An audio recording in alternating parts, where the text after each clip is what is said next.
السلام عليكم ورحمة الله وبركاته.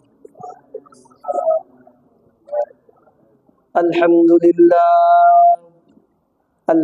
لله نستعينه ونستغفره ونعوذ بالله من شرور أنفسنا ومن سيئات أعمالنا.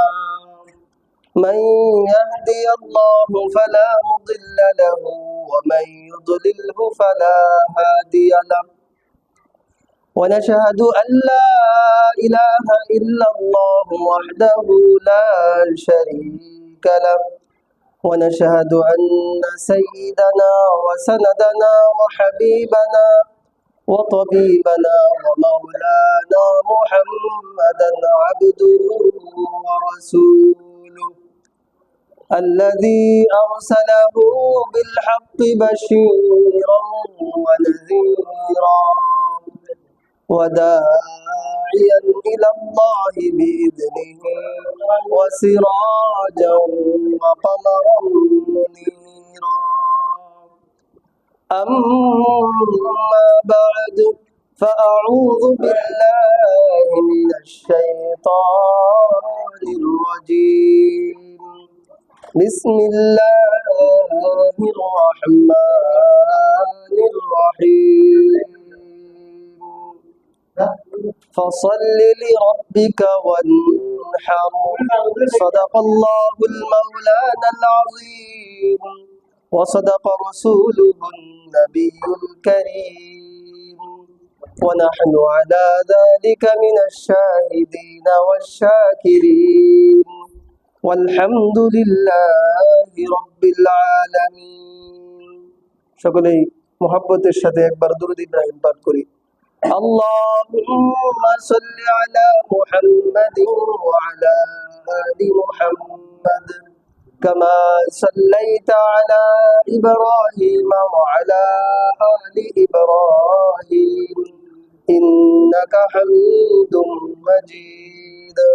اللهم بارك على محمد وعلى آل محمد كما باركت على إبراهيم وعلى آل إبراهيم إنك حميد مجيد.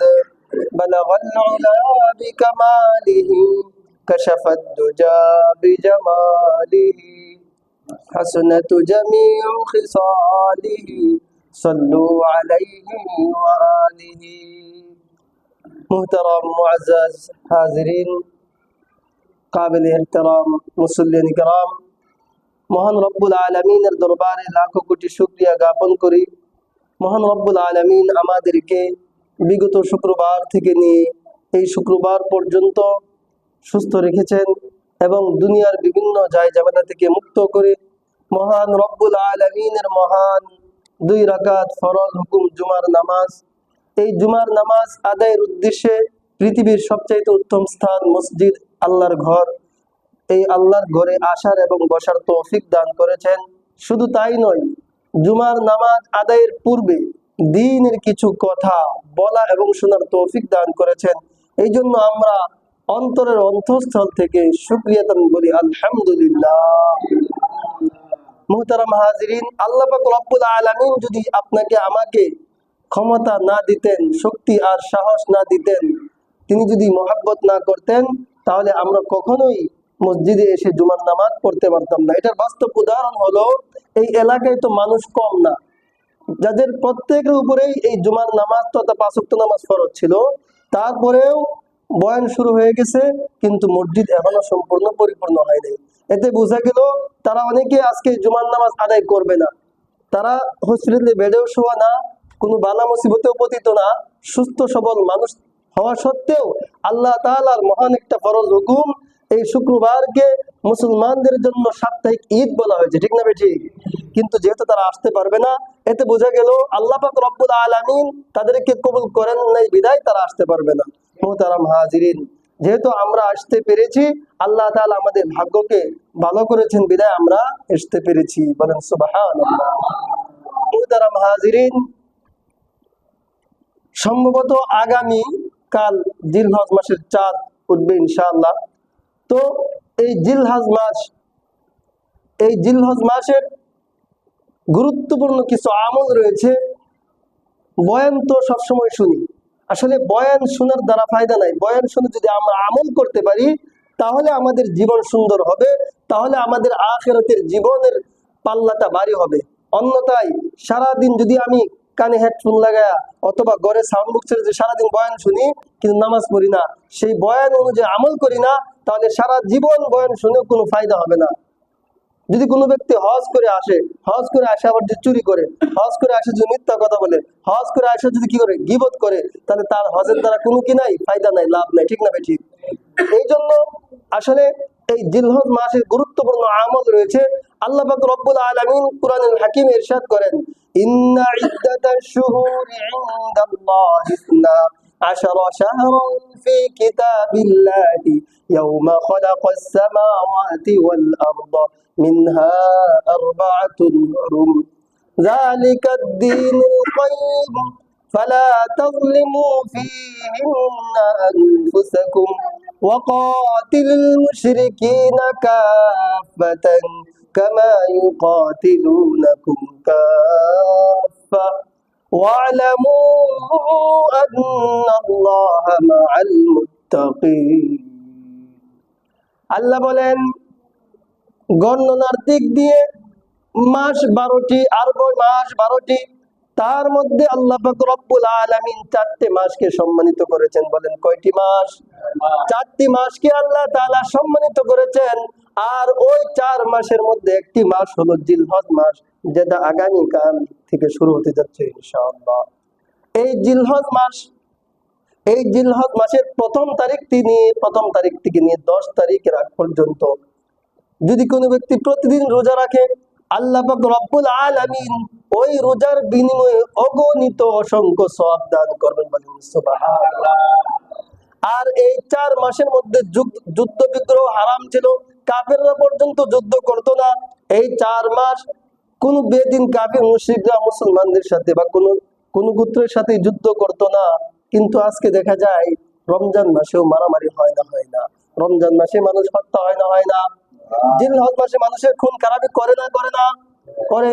তাহলে দেখেন, যেখানে কাফির বেদিন মুশরিকরা আল্লাহ রাসূল সাল্লাল্লাহু আলাইহি ওয়াসাল্লামের জামানায় আল্লাহ পাক রব্বুল আলামিন এই 4টা মাসকে সম্মানিত করার কারণে কাফেররা পর্যন্ত এই মাসের সম্মান দেখিয়েছে। কিন্তু মুসলমান রমজান মাসেও মদ পান করেছে, রমজান মাসেও গীবত করেছে, রমজান মাসেও মিথ্যা কথা বলেছে, রমজান মাসে চুরি করেছে, জিনা করেছে, মানুষের নামে মিথ্যা তহমত লাগাইছে, ঠিক না ঠিক? এতে বোঝা গেল আমরা মুসলমান হয়েছি, নামদারি মুসলমান। আল্লাহ পাক রব্বুল আলামিন এই জন্য তো অন্যত্র ইরশাদ করেন, ইয়া আইয়ুহাল্লাযীনা আমানুত্তাকুল্লাহ হাক্কা তুকাতিহি ওয়া লা তামুতুন্না ইল্লা ওয়া আনতুম মুসলিমুন। হে মুমিনরা, হে মুমিন বান্দাগণ, তোমরা আমি আল্লাহকে ভয় করো, প্রকৃত ঈমানদার না হয়ে কবরে আসিও না, প্রকৃত ঈমান না নিয়ে মৃত্যুবরণ করিও না। দেখেন, এখানে কাফেরদের কথা বলে নাই, মুশরিকদের কথা বলে নাই, ইহুদি নাসারা বৌদ্ধদের কথা বলে নাই, মুসলমানদেরকে বলেছে। এখন প্রশ্ন হতে পারে, হুজুর মুসলমানরা তো মুসলমানদেরকে কেন বলবো? এটার একটা উদাহরণ হলো, মানুষ দুনিয়াতে পুকুরে বসি চিনেন না? ওই বসি বাওয়ার পরে বসি দিয়ে মাছ ধরে তার যে ভাণ্ড থাকে, পাতিল বা বালতি যেখানে রাখে না কেন, ওই পাতিলে মাছ রেখে দেয়।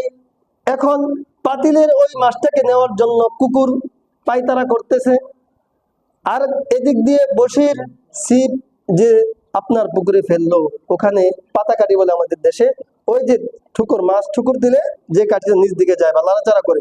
এখন এদিক দিয়ে মাছ কি করছে, পানিতে চুকরাচ্ছে বসিতে, আর এদিক দিয়ে হচ্ছে যে মাছটাকে আপনি ধরেছেন, আয়ত্ত করেছেন, এই মাছটা নেওয়ার জন্য কুকুর বা বিড়াল কি করছে, আক্রমণ করছে। এখন আপনাদের কাছে প্রশ্ন হলো, যে মাছটা আপনার আয়ত্তে আছে, আপনার হাড়িতে বা আপনার ভাণ্ডতে আছে, এই মাছটাকে আপনি রক্ষা করবেন না যেটা চুকরাচ্ছে এটা ধরতেও পারে না ধরতে, এরকম ধরছে কিন্তু আপনার ছিপের মাথা ভেঙে নিয়ে গেছে, বসির মাথা ভেঙে পানি চলে গেছে। কিন্তু এখন আপনি বাঁচাইবেন কোনটাকে, রক্ষা করার চেষ্টা করবেন কোনটা, যেটা আপনার উপরে আছে, আপনার আয়ত্তে আছে। তাহলে মুসলমান তাদের ঈমান আছে, যদি কোনো মুসলমান সারা জীবন নামাজ নাও পড়ে, আল্লাহ এবং আল্লাহর রাসূলকে বিশ্বাস করে, সে ঈমানদার, তাকে আমরা কাফের বলতে পারবো না, বলতে পারবো কিনা? তাহলে তো মুসলমান তার ঈমান রয়েছে, তার ঈমান যেন নষ্ট না হয়ে যায়, তার ঈমানে যদি ঘাটতি না এসে যায়, এই জন্যই দেখবেন তাবলিগওয়ালারা বা মাদ্রাসার বা যারা ইসলামী লাইনে কাজ করে তারা মুসলমানদের কাছে বেশি বেশি দাওয়াত নিয়ে যায়, ঠিক না ঠিক? কিন্তু কিছু আহম্মকের দল বলে, হুজুর আমাদের কাছে দাওয়াত নিয়ে আসেন, দাওয়াত তো নিয়ে যাবেন হিন্দুদের কাছে, বৌদ্ধদের কাছে, খ্রিস্টানদের কাছে। কিন্তু এখন আমি যে উদাহরণটা দিলাম, মুসলমানরা তো আয়াতের ভিতরে আছে, তারা তো আল্লাহ এবং আল্লাহ রাসূলকে অস্বীকার করছে না, তো তাদের ঈমানটাকে আগে বাঁচাইতে হবে, তারপরে না আমার। তাহলে কোরআনে আল্লাহ তাআলা অন্যত্র ইরশাদ করেন, ইয়া আইয়ুহাল্লাযীনা আমানু কু আনফুসাকুম ওয়া আহলিকুম নারা, হে মুমিনগণ তোমরা তোমার পরিবার পরিজনকে, হ্যাঁ, দুজকের আগুন থেকে বাঁচাও। মুহতারাম হাজিরিন, যে আগুনের ইন্ধন হবে কি? পাথর এবং মানুষ। ওয়াকুদুহান নাস ওয়াল হিজারা। মুহতারাম হাজিরিন, তাহলে এই উদাহরণ থেকে বোঝা গেল আগে মুসলমানদেরকে দুজকের আগুন থেকে আমাদের জন্য বাঁচানোর জন্য চেষ্টা করতে হবে। মুহতারাম হাজিরিন, যাই হোক, আলোচনা যে বিষয় করতেছিলাম সেই বিষয়টা হলো যে এই জিলহজ মাসের প্রথম দিন থেকে অর্থাৎ 10 তারিখ পর্যন্ত গুরুত্বপূর্ণ কিছু আমল রয়েছে। এক নম্বর আমলটা আমি বলি। এক নম্বর আমল হলো, হাদিসের মধ্যে আসছে, আমরা যারা কুরবানি দিব তো কুরবানি দিব, এখন যারা কুরবানি দিতে পারবে না তাদের জন্য আমলটা হলো যে তারা আজকে চাঁদ উঠে যায় রাতে, তাহলে মাগরিবের আগেই, সূর্য ডুবার আগেই নখ চুল যা কিছু আমার কাটা প্রয়োজন সবকিছু কেটে ফেলবো, সবকিছু কেটে ফেলবো। কুরবানির দিন কুরবানি করার পরে, ঈদের নামাজ আদায় করে কুরবানি করার পরে আমি আমার চুল কাটি বা নখ কাটি, আমাদের এইগুলো যদি কাটি, আল্লাহ পাক রব্বুল আলামিন একটা কুরবানি করার সওয়াব আপনাকে আমাকে দেবে, বলেন সুবহানাল্লাহ। মুহতারাম হাজিরিন, অনেকে বলে যে যারা কুরবানি করে তাদের জন্য, যারা কুরবানি করবে তাদের কথা আসছে, যারা কুরবানি করতে পারবে না, সামর্থ্য নাই, তাদের জন্য। তাহলে আমরা কি এই আমলটা করতে পারবো না ইনশাআল্লাহ? এখনো যারা জানি না, এখন জানলাম, আমাদের হাতে আরো আধা দিন সময় আছে। আমরা জুমার নামাজ আদায় করে খাওয়া দাওয়া করে আমরা এগুলো করবো, আমাদের চুল কাটার প্রয়োজনে চুল কেটে ফেলবো, নখ, অর্থাৎ শরীরে যত বাঞ্ছনীয় জিনিসগুলো আছে আমরা সমস্ত কিছুই সূর্য অর্থাৎ মাগরিবের আগেই আমরা ইনশাআল্লাহ এগুলো করে ফেলবো। কুরবানির দিন অর্থাৎ ঈদের দিন নামাজ আদায় করে, ঈদের নামাজ আদায় করার পরে, কুরবানি করার পরে আমরা যদি এই নখ চুল টুল এগুলো কাটি, তাহলে আল্লাহ পাক রব্বুল আলামিন, আমি যে আল্লাহ রাস্তায় কুরবানি করতে পারি নাই, এই যে এতটুকু কুরবানি করার কারণেই আল্লাহ তাআলা আপনি আমার আমলনামায় একটা কুরবানি করার সওয়াব দান করবেন, সুবহানাল্লাহ। এই আমলটা মা বোনদেরকেও জানাই দিব ইনশাআল্লাহ। এই আমলটা আমার বন্ধু বান্ধব যারা রয়েছে আমাদের সকলকে জানাই দিব ইনশাআল্লাহ। মুহতারাম হাজিরিন, আরেকটা আমল হলো আরাফার দিন, অর্থাৎ বাংলাদেশে যখন 9 তারিখ, 8 তারিখের রাত খাবো, 9 তারিখ কি করবে? জিলহজের 9 তারিখ রোজা মুখে থাকবে, যেটা ইয়ামুল আরাফা, হাজির আরাফার মধ্যে থাকবে। ওই দিনের রোজাটার ফজিলত এত গুরুত্বপূর্ণ, এত গুরুত্বপূর্ণ, আল্লাহ রাসূল সাল্লাল্লাহু আলাইহি ওয়াসাল্লাম ফরমান, ওই দিন যদি কোনো ব্যক্তি আরাফার দিনের রোজাটা রাখে, আল্লাহ পাক রব্বুল আলামিন তার পিছনের সমস্ত সগীরা গুনাহ মাফ করবেন। শুধু তাই নয়, সামনের 1 বছরের সগীরা গুনাহ তাআলা আল্লাহ তাআলা মাফ করে দেবেন, সুবহানাল্লাহ। মুহতারাম হাজিরিন, এই আমলগুলো আমাদের আদায় করার দরকার আছে না নাই? আছে। মুহতারাম হাজিরিন, আমরা সবাই তো জান্নাত চাই, তাহলে জান্নাত পেতে হলে জান্নাতের কাজ তো করতে হবে, আমলের পাল্লা ভারী করতে হবে। অথচ দেখেন, আমলের পাল্লা ভারী করছি না, গুনার পাল্লা অটোমেটিক ভারী হচ্ছে। এখন বলুন হুজুর কিভাবে করে গুনার পাল্লা অটোমেটিক ভারী হচ্ছে? রাস্তা দিয়ে হাঁটতেছি, এক বন্ধু আরেক বন্ধুর সাথে দেখা হয়েছে, আর এক বন্ধুর গীবত করে ফেললাম, আমি নিজেও জানি যে আমি গুনার পাল্লা ভারী করতেছি। রাস্তা দিয়ে হাঁটতেছি, একজন মানুষ সে অন্য একটা কাজ করছেন, তাকে দেখে বলতে দেখছো মানুষটা কত খারাপ, তার আড়ালে বলতেছে। গীবত কাকে বলা হয়? একটা মানুষ দোষ করুক বা না করুক, দোষ মনে করেন দোষী সাব্যস্তই, তারপরেও তার আড়ালে এটা বলা যাবে না। পারলে আপনি তাকে ডেকে এনে একা কি বলেন যে ভাই তুমি যে কাজটা করতেছো এই কাজটা তো খারাপ, এটা করো না। কিন্তু আপনি তাকে এভাবে না বুঝে আপনি আপনার বন্ধুর সাথে অথবা তার বন্ধুর সাথে অথবা তার যেখানে মান সম্মান নষ্ট হবে সেখানে যে আপনি কি করতেছেন, এই কথাগুলো বলে দিচ্ছেন, এটার নামই হচ্ছে গীবত। আর গীবতের বিষয়ে অনেক আলোচনা করছি। গীবত হচ্ছে আল গীবাতু আশাদ্দু মিনাজ জিনা। গীবত হচ্ছে মানুষ যে জিনা করে, জিনা করলে যে পাপ, তার থেকে আরো বেশি পাপ হলো গীবত করা। এই গীবতের কারণেই ভাই ভাইকে হত্যা করছে। কিভাবে? আপনি বিবাহ করছেন, আপনার স্ত্রী আপনার ভাইয়ের বিরুদ্ধে নালিশ করছে যে তোমার ছোট ভাই আমাকে এই কথা বলছে। সন্তান মাকে হত্যা করে ফেলছে, সন্তান বাবাকে হত্যা করছে। কেন? এই যে বললাম না, আপনার স্ত্রী আপনার বাবার বিরুদ্ধে নালিশ করে, আপনার স্ত্রী আপনার মার বিরুদ্ধে নালিশ করছে, আপনি অফিস করে আসছেন, আপনার শরীর আপনার মন ভালো নাই, আপনি আয়সা মার গায়ে হাত তুলে ফেললেন, এটা একমাত্র হচ্ছে কি কারণ হয়েছে? গীবতের কারণে। আপনাকে আপনার মার আড়ালে আপনার বাবার আড়ালেই তো আপনাকে আপনার ওয়াইফ আপনার স্ত্রী বলেছে, ঠিক না বেটা? মোহতারাম হাজরিন, তাহলে আসুন আমরা প্রতিজ্ঞাবদ্ধ হয়ে যাই। আমরা ইনশাল্লাহ যদি আগামীকালকে 1 তারিখ হয়ে যায় জিলহজের, আমরা ইনশাল্লাহ যারা পারি রোজা রাখার চেষ্টা করব। আল্লাহ রাসূল সাল্লাল্লাহু আলাইহি সাল্লাম এই জিলহজ মাসের 1ম তারিখ থেকে নিয়ে ঈদের আগের দিন পর্যন্ত রোজা রাখতেন। মোহতারাম হাজরিন, দেখেন এই হায়াত, এই দুনিয়ার হায়াতটা একবার অল্প সময়, আখিরাতের জিন্দেগি হিসাবে এই দুনিয়ার হায়াতের একবারে স্বল্প সময়। কেন? আখিরাতের জিন্দেগি হলো আবাদুল আবাদ, অর্থাৎ যে জিন্দেগির শুরু আছে শেষ নাই, যে জিন্দেগির কি আছে? শুরু আছে শেষ নাই। মৃত্যুর পরে ওই জিন্দেগি আপনার শুরু হয়ে যাবে, কিন্তু এটা আর শেষ হবে না, আর ওখানে মানুষের মৃত্যু হবে না। আল্লাহ পাক রব্বুল আলামিন যারা শাস্তি পাবেন, শাস্তির যোগ্য, তাদেরকে যখন শাস্তি দেওয়া শুরু করবেন, এক পর্যায়ে শাস্তি পেতে পেতে তারা বলবে, আল্লাহ আমাদেরকে মৃত্যু দেওয়া দাও।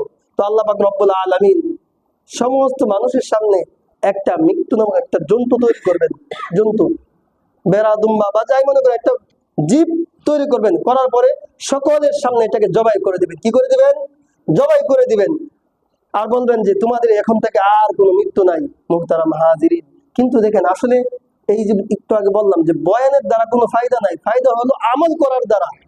দেখেন এখানে যারা আছেন, কে না জানে যে নামাজ কাজা করলে, নামাজ না পড়লে 1 হুব্বা জাহান্নামে, 1 হুব্বা না জানেন যে নামাজ না করলে জাহান্নামে আগুনে জ্বলতে পারে, জানি না? তাহলে কয়জন মানুষ নামাজ পড়ি? এখন যেমন মসজিদ ভরপুর, তাহলে অন্যান্য নামাজের তো এরকম ভরপুর থাকা দরকার ছিল, ঠিক না? জুমার নামাজের গুরুত্ব যেরকম, ফজরের নামাজের গুরুত্ব তো তেমন, জোহরের নামাজের গুরুত্ব তো তেমন। ফরজ, জুমার 2 রাকাত ফরজ, ফজরেরটাও ফরজ, জোহরেরটাও ফরজ, আসরও ফরজ, মাগরিবও ফরজ, এশাও তো ফরজ, ঠিক না বেঠিক? আপনি কোনোটাকে কমতি করতে পারবেন না, মুহতারাম হাজিরিন। কিন্তু আজকে এই নামাজের লাভ, এই ইসলামিক আমলের, পরকালের যে আমলের লাভগুলা, এই লাভগুলা আমরা দেখতে পাই না বিদায় আমাদের মন কি হয় না, এদিকে ধাবিত হয় না। এই জন্যই তো আল্লাহকে না দেখে, রাসূলকে না দেখে বিশ্বাস করার নামেই তো হচ্ছে ঈমান, ঠিক না বেঠিক? আমরা না দেখে বিশ্বাস করছি, না দেখে কোরআনের কথাগুলা, আমরা কোরআনে যেভাবে দিক নির্দেশনা দেওয়া আছে, হাদিস যেভাবে দিক নির্দেশনা দেওয়া আছে, আমরা সেইভাবে ইনশাআল্লাহ চলার চেষ্টা করছি। তাই এই জন্য তো আমাদেরকে ইমানদার বলা হয়। হয়তো কেউ ইমানটা একটু বেশি পরিপূর্ণ, বেশি মজবুত, আর কারোর ইমানটা একটু কম মজবুত। এই জন্যই বেশি মজবুত রাখার জন্যই দ্বীনি আলোচনাগুলো শোনা, দ্বীনি মজলিসে সময় লাগানো, দ্বীনি মজলিসে সময় দেওয়া। মুহতারাম হাজিরিন, আল্লাহ পাক রব্বুল আলামিন আল্লাহ রাসূল সাল্লাল্লাহু আলাইহি সাল্লামকে সম্বোধন করে বলেন, ইন্না আ'তাইনাকাল কাউসার, নিশ্চয় আমি আপনাকে কাউসার দান করব। কাউসার অর্থাৎ এই কাউসার দ্বারা যে মানুষ বিচারের দিবসে পানি তৃষ্ণায় পিপাসার্থ হয়ে যাবে, আল্লাহ রাসূল সাল্লাল্লাহু আলাইহি সাল্লাম তার উম্মতদেরকে আমি কাউসারের পানি পান করাবেন। সুবহানাল্লাহ। পরের আয়াতে আল্লাহ বলেন, ফাসাল্লি লিরাব্বিকা ওয়ানহার, তোমরা তোমাদের রবের জন্য কি করো? নামাজ আদায় করো এবং কুরবানি করো। কি করো? নামাজ আদায় করো এবং কুরবানি করো। এখন প্রশ্ন হলো, কুরবানি কাদের উপরে ওয়াজিব? কুরবানি কাদের উপরে ওয়াজিব? সহজ হলো, যাদের উপরে যাকাত ওয়াজিব হয়েছে তাদের উপরে কুরবানি ওয়াজিব। তাহলে এটার আরো সহজ হিসাব হলো 7.5 ভরি স্বর্ণ এবং 52 ভরি রূপা। 7.5 ভরি স্বর্ণ অথবা 52 ভরি রূপা যদি কারো কাছে থাকে, অথবা এই 52 ভরি রূপার যে দাম আসে ওই সম পরিমাণ টাকা, হ্যাঁ, যদি তার কাছে কি থাকে, খায়া করছে, মজুদ থাকে, এই যে কুরবানির দিন থেকে 3 দিন যদি তার কাছে থাকে, তাহলে তার জন্য কুরবানি করা ওয়াজিব। তার জন্য কুরবানি করা কি ওয়াজিব, তার জন্য আল্লাহর রাস্তায় কুরবানি করা ওয়াজিব। মুহতারাম হাজিরিন, এই কুরবানির ফজিলত কি? আমি সামনের সপ্তাহে আরেকটা শুক্রবার তো ইনশাল্লাহ পাবো না, সামনের সপ্তাহে বিস্তারিত কুরবানির ফজিলত হলো, আল্লাহ রাসূল সাল্লাল্লাহু আলাইহি ওয়াসাল্লাম কুরবানির বয়ান করতেছিলেন, নসিহত করতেছিলেন কুরবানি সম্পর্কে। তখন এক সাহাবী বলল, ইয়া রাসূলুল্লাহ, কুরবানি করলে লাভ কি? তো বললো, এটা হলো তোমাদের আদি পিতা হযরত ইব্রাহিম আলাইহিস সালাতু ওয়াস সালামের সুন্নাত। কি? হযরত ইব্রাহিম ইসলামের সুন্নাত। আমরা জানি হযরত ইব্রাহিম ইসলাম তার সন্তান হযরত ইসমাঈল আলাইহিস সালামকে কুরবানি, এটা লম্বা ইতিহাস, ইনশাআল্লাহ পরে বলবো। তো বললো, এটা হলো তোমাদের আদি পিতা হযরত ইব্রাহিম ইসলামের সুন্নাত। আর এই কুরবানি, তুমি যে পশুটা থেকে কুরবানি করবা, ওই পশুর গায়ে যত পশম রয়েছে, এই প্রত্যেকটা পশমের বিনিময়ে আল্লাহ পাক রব্বুল আলামিন তোমার আমল নামায় সওয়াব লিখে দেবেন। সুবহানাল্লাহ। মুহতারাম হাজিরিন, এই জন্য আসুন আমাদের যাদের সামর্থ্য রয়েছে আমরা ইনশাল্লাহ কুরবানি করার চেষ্টা করি। কেন কুরবানি দেওয়ার মতো সামর্থ্য আমি মনে করি এখানে সবারই আছে। কেন আপনি যদি একা একটা গরু কুরবানি করার দরকার নাই, আপনি 7 জনে মিলে একটা গরু কুরবানি করেন, আপনি 15,000 টাকা করে করলে কত হয়? 10,000 টাকা করে হলে তো 70,000 টাকা। 70,000 তো গরু পাওয়া যায় না? আজ আপনি একা করতেছেন, একটা খাসি আল্লাহ রাস্তায় কুরবানি করেন, 7,000 8,000 টাকা খাসি পাওয়া যায়। মুহতারাম হাজিরিন, কিন্তু এটা হলো নিয়তের বিষয়। গত জুমায় বলেছিলাম যে হজ কোটি কোটি টাকার মালিক থাকা সত্ত্বেও করতে পারে না, আবার রিস্কাওয়ালা দিনমজুর তারাও হজ করে চলে আসে। এক হলো ভাগ্য লাগবে, আর এক হলো নিয়তকে আমার সহি করতে হবে, আমার মন মানসিকতাকে এভাবে তৈরি করতে হবে। এখন দেখা যায় আমরা মসজিদে 100 টাকা মাসিক যে হাদিয়া আছে ওইটাই দিতে চাই না, ওটা দিলে চিন্তা করে আরে 100 টাকা দিব শেষ হয়ে যাচ্ছে। কিন্তু আপনার বিভিন্ন সময় বিভিন্ন রং তামাশায় মানে মত্ত হয়ে কত কত টাকা, হাজার হাজার টাকা নষ্ট করে ফেলি, সেখানে দুঃখ লাগে না, আফসোস লাগে না। এর মানে হলো আমাদের ইমানের পাওয়ারটা একবারে দুর্বল হয়ে গেছে। ইমানের ব্যাটারির চার্জ যেমন কমে যায়, ব্যাটারির চার্জ যেমন কমে যায় পরে হিট দেওয়া লাগে, ঠিক ইমানের পাওয়ার কমে গেছে, এখন আমাদের হিট দেওয়া প্রয়োজন। হিট কিভাবে পাবো? এই চার্জটা কিভাবে? এই যে জুমার দিন আলোচনা যদি আগে আগে আসে শুনেন, দেখবেন ইমানের পাওয়ার আস্তে আস্তে বাড়বে। ইসলাহি মজলিস যেখানে আলেম ওলামারা বয়ান করে, হ্যাঁ, যেখানে কি হয় আপনার ইসলাহি মজলিস অর্থাৎ আত্মশুদ্ধির কথা হয়। আমরা দুনিয়াতে অসুস্থ হলে ডাক্তারের কাছে যাই, ঠিক না? শরীরে কোনো কেটে জাগে, বুক ব্যথা করলে, মাথা ব্যথা করলে ডাক্তারের কাছে যাই। কিন্তু আমাদের আত্মার রোগ হলে, অন্তরের রোগ হলে কি আমরা ডাক্তারের কাছে গেলে সারবে না। আত্মার ব্যাধি সারাবেন আল্লাহ ওয়ালারা, যারা খাঁটি আল্লাহ ওয়ালা আছেন, খাঁটি আলিম উলামা আছেন, তাদের কাছে গেলে, তাদের কাছে যায় বললে যে হুজুর আমার তো নামাজ পড়তে মন চায় না, হুজুর আমার তো দান করতে মনে চায় না, হুজুর আমার তো এই গুনার কাজটা বেশি করতে মন চায়, একা একা নির্ভেজা, তখন হুজুর আপনার জন্য দোয়া করবে, বলবে তুমি এই আমলটা করো, এই তাসবিহটা বেশি বেশি পড়ো। তাহলে কি হবে? আপনার আস্তে আস্তে আপনার এই কলবের মধ্যে, অন্তরের মধ্যে পরিবর্তন আসবে। মুহতারাম হাজিরিন, কিন্তু আজকে আমরা মসজিদে সময় দিতে চাই না, মাদ্রাসায় সময় দিতে চাই না, আমরা বাজার ঘাটে দোকানপাটে কত সময় নষ্ট করি। দোকানপাটে যে সময় নষ্ট করি তার যে 5 ভাগের 1 ভাগও যদি আল্লাহ রাস্তা অর্থাৎ মসজিদে দিতাম, তাহলে আমাদের জীবন ধন্য হয়ে যেত। একটা হিসাব করেন তো, 5 ওয়াক্ত নামাজ পড়লে সর্বোচ্চ 5 ওয়াক্ত নামাজ আমার 1.5 ঘন্টা সময় ব্যয় হবে। 10 ঘন্টা কয় ঘন্টা? 1 ঘন্টা 30 মিনিট সময় ব্যয় হবে, এর থেকে বেশি সময় যাবে না। কিন্তু 1 ঘন্টা 30 মিনিট আমি আপনি চার পান খাইতে তো 1 ঘন্টা সময় লাগে। একবার চা পান খাইলে, একবার চা পান এই দোকানে বসে 1 ঘন্টা সময় নষ্ট করে ফেলি। তাহলে সারা দিনে 5 ওয়াক্ত নামাজে 1.5 ঘন্টা সময় আমি আল্লাহ রাস্তা ব্যয় করতে পারলাম না। তাহলে আমার মতো কপাল পোড়া হতভাগা ইমানদার দুনিয়াতে আর কেউ আছে? বলেন আছে? নাই। মুহতারাম হাজরিন, এই জন্য আসুন এই দুনিয়াটা ক্ষণস্থায়ী, এই চিন্তাটা মাথায় নিয়ে আসি। আর এই চিন্তাটা যদি মাথায় নিয়ে আসি তাহলে আল্লাহর কাজ করতে ভালো লাগবে। মৃত্যুর কথা বেশি বেশি স্মরণ করি। মৃত্যুর কথা যদি বেশি বেশি স্মরণ করি তাহলে মিথ্যা কথা বলতে পারবো না, চুরি করতে পারবো না, ঘুষ সুদ খাইতে পারবো না, অযথায় মানুষকে হয়রানি করতে পারবো না। কিন্তু যদি আল্লাহর কথা নাম স্মরণ করি, বেশি বেশি আল্লাহর কথা বেশি স্মরণ না করি, তাহলে আমার দ্বারা সবকিছু করা সম্ভব। সব করা সম্ভব, খুন করা সম্ভব, চুরি করা সম্ভব, জিনা করা সম্ভব, মিথ্যা কথা বলা সম্ভব, অন্যায় ভাবে আমার জোর আছে দেখে আমি অন্যের মাল আত্মসাৎ করা সম্ভব। কিন্তু যদি মৃত্যুর কথা স্মরণ করি, মৃত্যু যে হবে এটা কিন্তু কাফের বেদিন মুশরিকরা কি করে? বিশ্বাস করে। মৃত্যু থেকে যে পালন করা যাবে না, ভাগা যাবে না, এটা তো আল্লাহ তাআলা কোরআনে বলছেন। হ্যাঁ, কুল ইন্নাল মাউতাল্লাযী তাফিররুনা মিনহু ফাইন্নাহু মুলাকীকুম। আল্লাহ বলেন তোমরা যতই চেষ্টা করো মৃত্যু তোমাদেরকে আলিঙ্গন করবে, মৃত্যু তোমাদের সাথে সাক্ষাৎ করবে। অন্যত্র আল্লাহ তাআলা বলেন আইনামা তাকুনু ইউদরিকুমুল মাউতু ওয়ালাউ কুনতুম ফি বুরুজিম মুশাইয়াদা। তুমি মৃত্যু থেকে পালায়ন করার জন্য শুধু কেল্লার ভিতর, অর্থাৎ কেল্লা বলা হয় বড় বড় দুর্গ, এটা আগেকার দিনে ছিল, এখনো আছে বিভিন্ন, আমাদের বাংলাদেশে নেই, অন্য অন্য রাষ্ট্রে আছে। হ্যাঁ, মজবুত প্রাচীর, যেখানে আপনার এরকম পাথর নিক্ষেপ করলে কি হয় না, ধ্বংস হয় না, মজবুত 7টা 8টা প্রাচীর দিয়ে ঘেরাও করা, ওগুলো বলো দুর্গ, কেল্লা। ওই কেল্লার ভিতরেও যদি তুমি লুকায় থাকো, সেখানেও তোমাকে কি করবে? মৃত্যু পাকড়াও করবে। মুহতারাম হাজরিন, যেহেতু আমি আপনাকে মৃত্যু বরণ করতেই হবে, তাহলে মৃত্যুর জন্য আমরা প্রস্তুতি কেন হচ্ছি না? 60 বছর আমার হায়াতের জিন্দেগি শেষ, তারপরে আমি মনে করি আমি যুবক আছি, তারপরে আর মনে করি যে আমি আরো অনেকদিন বাঁচবো, আরে এখনই কি দাঁড়িয়ে রাখার কি দরকার, আরে এখনই নামাজ কেন পড়বো, এখনো মেয়ে বিয়ে দিই নাই, নাতি নাত করে মুখ দেখে দাঁড়িয়ে রাখলে কি লাভ হবে, রাখবো হুজুর সমস্যা নাই, হজ তো করতে যাবো হুজুর, আগে মেয়ে বিবাহ দেই, হ্যাঁ হ্যাঁ নাতি হোক, হ্যাঁ আমার ছেলেটা ইঞ্জিনিয়ার পরীক্ষা দিয়েছে রেজাল্টটা দেখে নেই। আরে ভাই বাবা, আমি বলতে চাই আপনি 5 মিনিটের ভরসা নাই, 5 মিনিট তো দূরের কথা, 1 সেকেন্ডের ভরসা নাই।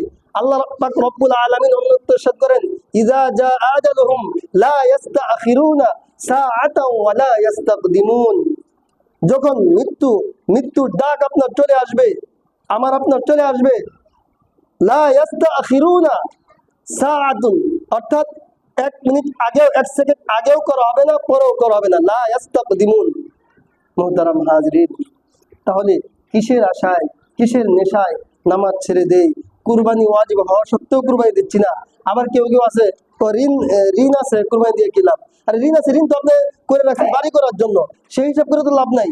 আপনি ব্যাংক থেকে লোন নিয়েছেন, আপনি বাড়ি করছেন 5 তলা, এখন আপনি মাসলা দিচ্ছেন কি যে হুজুর আমার তো ঋণ আছে, ঋণ থাকলে তো আমার তো ঋণ না দিয়ে কুরবানি, কে বলছে ঋণ না দিয়ে কুরবানি দেওয়া যাবে না?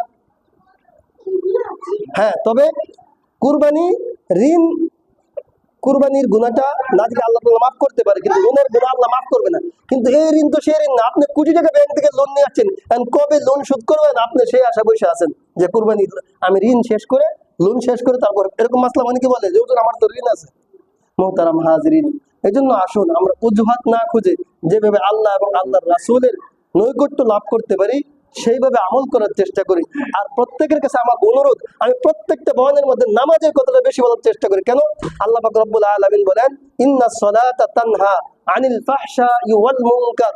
আল্লাহ বলেন নিশ্চয় মানুষ যদি নামাজ পড়ে, নিশ্চয় নামাজ মানুষকে অশ্লীল এবং মন্দ কাজ থেকে ফিরায় রাখে। যখন একটা মানুষ 5 ওয়াক্ত নামাজি হয়ে যাবে, যদিও সে চুরি করে, যদিও সে অন্য কোনো কাজে খারাপ কাজ জড়িত আছে, যখন সে 5 ওয়াক্ত নামাজি হয়ে যাবে, অটোমেটিক তার এই খারাপ কাজটা তার থেকে দূরীভূত হয়ে যাবে। সুবহানাল্লাহ। আল্লাহ রাসূল সাল্লাল্লাহু আলাইহি ওয়াসাল্লামের কাছে আয়েশা এক সাহাবী বলতেছে, ইয়া রাসূলুল্লাহ, এই ব্যক্তিটা নামাজও পড়ে আবার চুরিও করে। আল্লাহ রাসূল সাল্লাল্লাহু আলাইহি ওয়াসাল্লাম কি করেন, আমাদের মতো মানুষের সামনে প্রকাশ করে দেন, বলছে যে সে নামাজ ও চিরেই তার এই অশ্লীল কাজ থেকে তার নামাজটাকে ফিরিয়ে দিবে। সুবহানাল্লাহ। মুহতারাম হাজিরিন, এই জন্য প্রত্যেককে অনুরোধ করে বলবো, শুধু শুক্রবার না, 5 ওয়াক্ত নামাজ। আমি বলছি না আপনাকে এই মসজিদে পড়তে হবে, আপনার যেখানে ভালো লাগে মসজিদে পড়েন, না বাসায় হচ্ছে বাসায় পড়েন। আপনি গাড়ি চালান, মালিকানা গাড়ি চালান, প্রাইভেটে চালাচ্ছেন, আপনার নামাজ মসজিদে পড়ার সুযোগ নাই, আপনার যে স্যার আছে তাকে নামাই দিয়েছেন, আপনি গাড়িতে বসে দাঁড়ায় পড়তে পারেন, বসে নামাজ পড়েন, তারপর আল্লাহ তাআলা কবুল করবো। কিন্তু আপনি নামাজ ছেড়ে দেবেন, আল্লাহ তাআলা আপনাকে ছাড়বে না। মুহতারাম হাজিরিন, মাসলা তো এমনও আছে পোশাক নাই, আপনি উলঙ্গ হয়েও নামাজ পড়তে পারেন, কিন্তু বর্তমানে পোশাক নাই এটা বলে অজুহাত কেন? এখন যে ফকির মিসকিন দরিদ্র, তারও 5 শীত 7 শীত 10 শীত জামা থাকে, জামা কাপড় থাকে, থাকে না থাকে না বলেন? থাকে। কিন্তু এগুলো হচ্ছে শুধুই অজুহাত, শুধুই না পড়ার অজুহাত। অনেক মা বোনদেরকে নামাজের দাওয়াত দিলে, হ্যাঁ, বা নামাজের কথা বললে তারা বলে, হুজুর আমার বাচ্চা 6 মাস, আমার বাচ্চা 1 বছর, ছোট বাচ্চা, নামাজ পড়তে পারি না।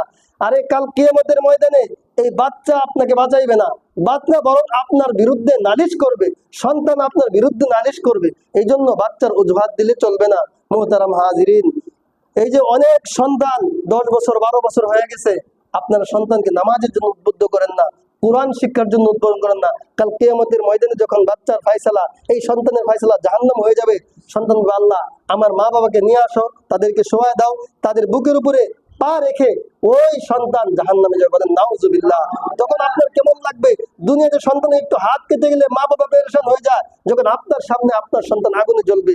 আজকে আপনার সন্তানের চেহারা নষ্ট হয়ে যাবে বিদায়, আপনার সন্তানের ঘুম নষ্ট হয়ে বিদায় ডাক দেন না নামাজের জন্য, তখন আপনার সামনে, হ্যাঁ, দুনিয়ার আগুন থেকে 70 গুণ বেশি পাওয়ারফুল আগুনে আপনার সন্তানকে জ্বালানো হবে। তখন আপনার কেমন লাগে? তখন কি আপনি সহ্য করতে পারবেন?